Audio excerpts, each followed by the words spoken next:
छात्रों की सफलता की बात आती है तो समय प्रबंधन सीखना जरूरी है। समय का उचित मैनेजमेंट छात्रों को यह सुधारने में मदद करता है कि वे कैसे अध्ययन करते हैं। यह आपको एक अच्छा एनवायरनमेंट देता है जो कि आपको समय पर कौन से कार्य को पूरा करना है, कौन से कार्य को कब करना है, ये आपको बताता है। अब समय सारणी बनाने के कुछ तरीके हम आपको इस वीडियो में बता रहे हैं। आशा है आप उन्हें अपने जीवन में उतारेंगे। नंबर 1 है अपनी सीखने की शैली का पता लगाएं। टाइम टेबल बनाने से पहले तो कभी भी किसी दूसरे के टाइम टेबल का पालन ना करें, क्योंकि सभी लोगों के पास करने के लिए अलग अलग काम होते हैं।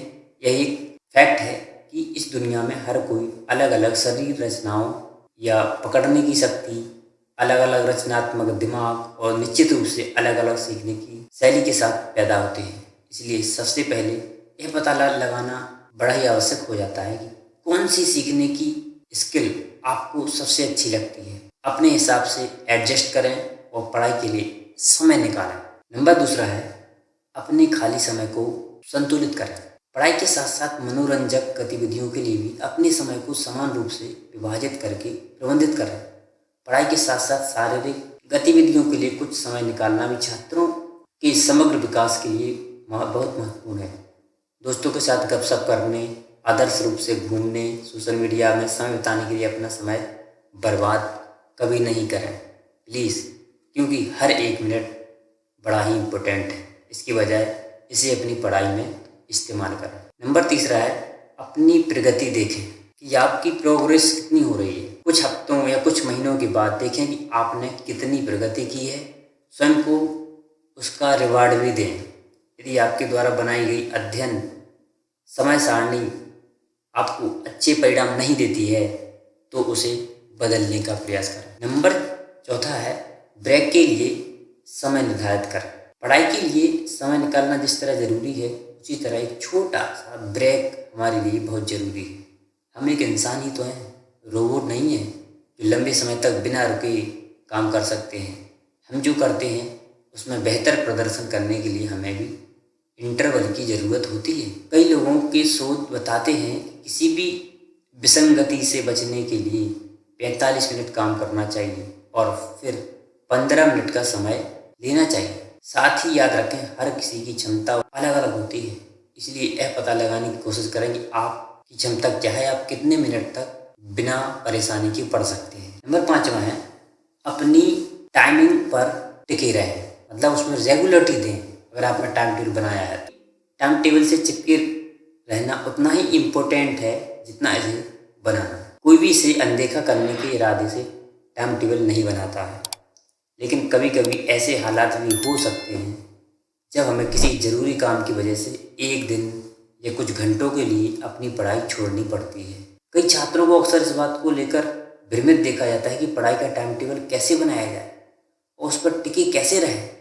इस कारण से यह सुनिश्चित करना इम्पोर्टेंट है कि पढ़ाई के अलावा कुछ सामाजिक और शारीरिक गतिविधियों के लिए भी पर्याप्त टाइम होना चाहिए। इस अतिरिक्त समय को स्टूडेंट के लिए दैनिक अध्ययन समय सारणी में शामिल किया जाना चाहिए। एक उदाहरण लेते हैं, इस उदाहरण से आप अपना टाइम टेबल बना सकते हैं। तो टाइम कुछ इस प्रकार है, सुबह 4 से 5 के बीच में आपको जल्दी उठने की एक अच्छी आदत डालनी है, क्योंकि ब्रह्म मुहूर्त ही वो समय होता है जिसमें हमारा दिमाग 100% काम करता है, जब दुनिया सो रही होती है। 5 बजे से 5:20 तक अपने ईश्वर को धन्यवाद देना है, कृतज्ञता व्यक्त करना है कि आप स्वस्थ हैं, जिंदा हैं, सही सलामत हैं।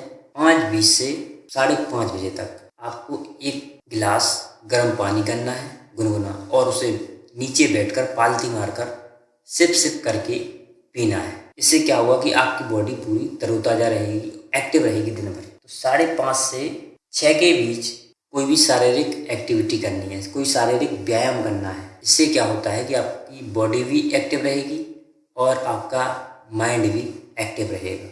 फिर 6 से 7 बजे तक आपको जो कठिन विषय हैं, जो आपको बिल्कुल समझ में नहीं आते हैं, उनको पढ़ना है। आप 7 से 8 के बीच में आपको रेडी होकर स्कूल कॉलेज जाना है। दोपहर 2:30 या 3 बजे तक हम आशा करते हैं कि आप सभी घर वापस आ सकते हैं। उसके बाद आपको टाइम बनाना है 3 से 3:30 बजे तक स्कूल से आएँ तो आप थके हारे हो सकते हो, इसलिए आप थोड़ा हल्का भोजन नाश्ता भी ले सकते हो। 3:30 से 4 बजे तक हल्की झपकी ले सकते हैं, सो सकते हैं, जिससे कि आपके दिमाग को आराम मिल जाए। फिर आप 4 से 5 बजे तक को क्या करना है, आपको जो भी स्कूल में काम है वो कंप्लीट करना है। 5 से 6 बजे तक आप अगर कहीं कोचिंग जाते हैं, ट्यूशन जाते हैं, तो आपको वो अपनी ट्यूशन अटेंड करनी है। शाम को 6 से 7 बजे बाहर खेलने के लिए जाएं, कुछ शारीरिक गतिविधि करें। फिर 7 से 7:30 के बीच में आपको भोजन करना है, हल्का भोजन करना है। फिर 7:30 से 8 बजे तक आपका जो होमवर्क रह गया है उसे कंप्लीट करना है, और 8 से लेके 9 बजे तक आपको अपनी पढ़ाई करनी है। 9 से 10 बजे तक आप पढ़ाई कर सकते हैं। 10 से 11 तक दिन के सभी विषयों को एक नज़र में रिवाइज करें। 11 बजे सो जाएं। हमें उम्मीद है कि यह समय सारणी आपकी पढ़ाई में आपकी मदद करेगी, या आप इसे अपनी व्यक्तिगत उपयोगिता के अनुसार ढाल सकते हैं। आपको टाइम टेबल बनाना है, ये तो सिर्फ एक उदाहरण है। आप इसके अनुसार अपना टाइम टेबल बना सकते हैं, क्योंकि सबकी उपयोगिता या एनर्जी लेवल अलग अलग होता है। आशा करते हैं यह वीडियो आपको अच्छा लगा होगा। अगर अच्छा लगा है तो एक प्यारा सा कमेंट्स में लिखें यस आई कैन, और लाइक करें। अगर आप लोग नए हैं तो चैनल को सब्सक्राइब करें। Thank you. फिर मिलते हैं नेक्स्ट वीडियो में।